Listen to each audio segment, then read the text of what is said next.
જય શ્રી કૃષ્ણ મિત્રો, નિત્ય સત્સંગમાં આપ સૌનું સ્વાગત છે। આજે આપણે સાંભળીશું ચતુર્માસનું મહાત્મય। જો આ વિડીયો તમને પસંદ પડે તો લાઈક અને શેર કરી ચેનલને સબસ્ક્રાઇબ જરૂરથી કરજો। સ્કંદ પુરાણના બ્રહ્મખંડ હેઠળ ચતુર્માસનું મહાત્મય કહેવામાં આવ્યું છે। ભગવાન વિષ્ણુ વર્ષના 4 મહિનામાં અષાઢ શુક્લ એકાદશીથી એટલે કે દેવશયની એકાદશીથી કારતક શુક્લ એકાદશી સુધી શેષ શૈયા પર સૂવે છે અને ત્યારે સૂર્ય કર્ક રાશિમાં સ્થિત હોય છે। શ્રી હરિની પૂજા કરવાનો આ સમયને ખૂબ પવિત્ર ગણવામાં આવે છે। ચતુર્માસના આગમન પર તમામ તીર્થો, દેવસ્થાનો, દાન અને પુણ્ય ભગવાન વિષ્ણુને સમર્પિત છે। જે વ્યક્તિ ચતુર્માસ દરમિયાન નદીમાં સ્નાન કરે છે તે સિદ્ધિ પ્રાપ્ત કરે છે।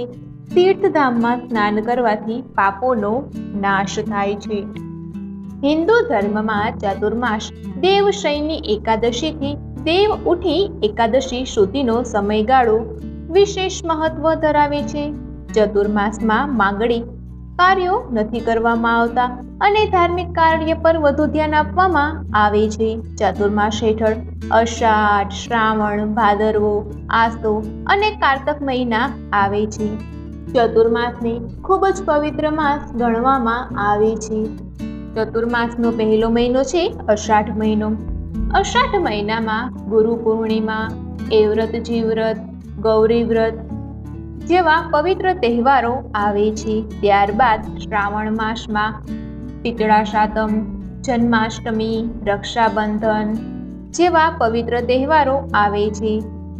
ભાદરવા માસમાં ગણેશ ચતુર્થી, રાધાષ્ટમી તથા શ્રાદ્ધ પક્ષ આવે છે અને આસો માસમાં દિવાળી, નવરાત્રી, ધનતેરસ, કાળી ચૌદશ જેવા તહેવારો આવે છે અને કારતક મહિનામાં ગોવર્ધન પૂજા, ભાઈ બીજ, લાભ પાંચમ જેવા પવિત્ર તહેવારો આવે છે।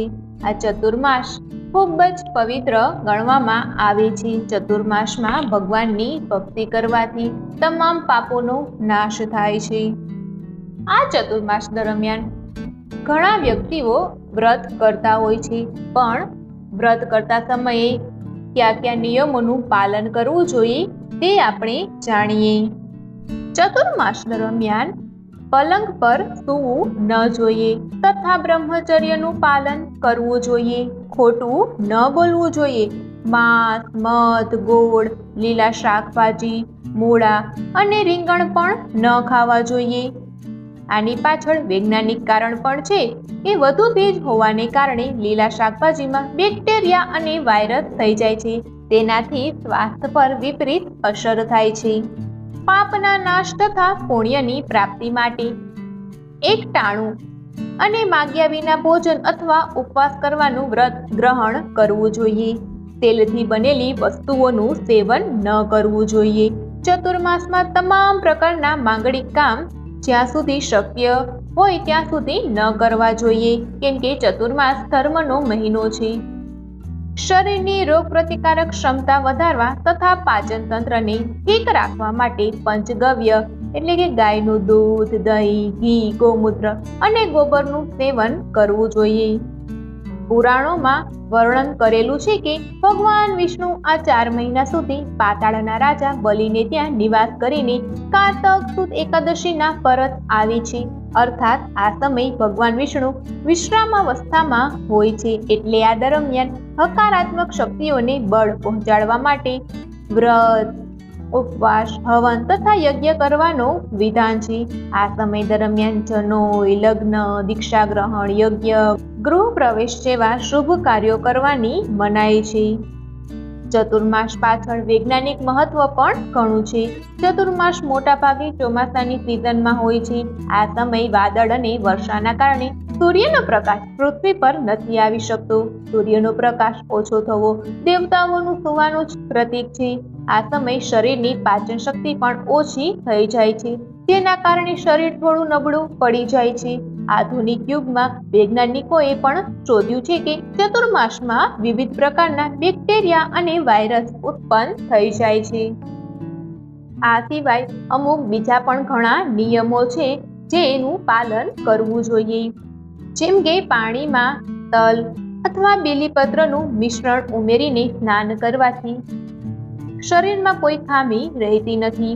પાણીમાં બીલીના પાન નાખીને સ્નાન કરવાથી અને ઓમ નમઃ શિવાયનો 4-5 વાર જાપ કરવાથી વિશેષ લાભ થાય છે અને વાયુનો પ્રકોપ દૂર થાય છે અને સ્વાસ્થ્યનું રક્ષણ થાય છે. ભગવાન નારાયણ ચતુર્માસ દરમિયાન પાણીમાં સૂઈ જાય છે, તેથી ભગવાન વિષ્ણુના અંગો પાણીમાં હાજર હોય છે.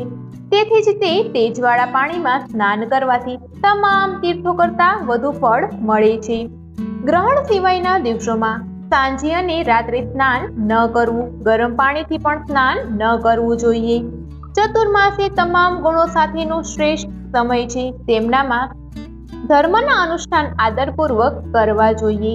જો કોઈ માણસ ચતુર્માસ દરમિયાન ભક્તિભાવ સાથે યોગ કરવા તૈયાર ન હોય તો તેના હાથમાંથી અમૃત પડી ગયું છે તેવું કહેવાય. વ્યક્તિએ હંમેશા મનને નિયંત્રણમાં રાખવું જોઈએ અને પ્રાચીન જ્ઞાન પ્રાપ્ત કરવું જોઈએ.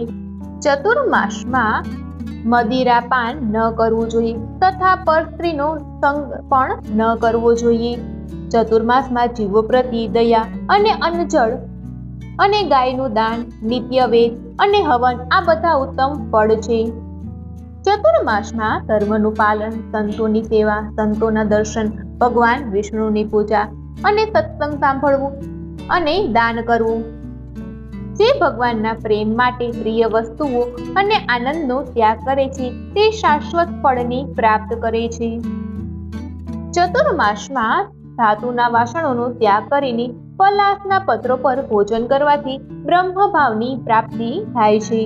ચતુર્માસમાં કાળા અને નીલા રંગના વસ્ત્રો ન પહેરવા જોઈએ, તેમનો ત્યાગ કરવો જોઈએ.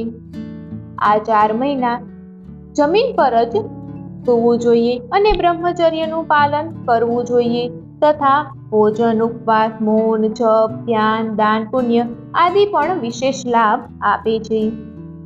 ચતુર્માસમાં કોઈની પણ નિંદા ન કરવી જોઈએ તથા કોઈની નિંદા સાંભળવી પણ ન જોઈએ. ચતુર્માસમાં શક્ય બને તો ફક્ત દૂધ અને ફળ ખાઈને જ રહેવું જોઈએ.